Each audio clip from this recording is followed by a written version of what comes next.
पालिकेच्या निवडणुका आणि मतदानाचा आज दिवस आहे।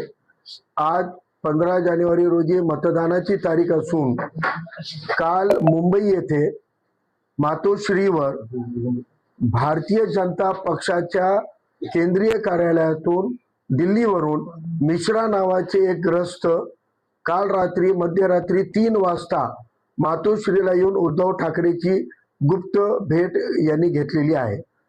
आज आपण बघत आहोत की ठाकरे बंधू भाजपच्या विरोधामध्ये निवडणूक लढवण्याचं आव्हान आणत आहेत। बीजेपीच्या विरोधामध्ये पर्याय म्हणून आपण महापालिकेत लढत आहोत असं देखावा करत आहेत। मग असं काय झालं की मतदानाच्या पूर्वसंध्येला मध्यरात्री 3 वाजता मिश्रा नावाचे ग्रस्त दिल्लीवरून कशासाठी आले होते, हा एक प्रश्न समोर येत आहे।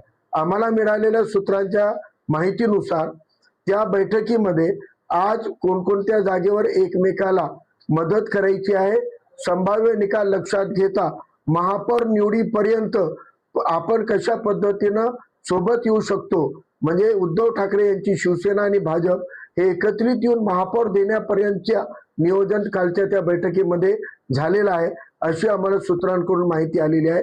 ही बाब मातोश्रीवरचे CCTV आहेत, पोलिसांचं पण तिथं कव्हरेज असतो, त्यामुळं रात्री 3 वाजता कोण आले कोण भेटले ही बाब लोकांपुढे आली पाहिजे। आणि या निमित्तानं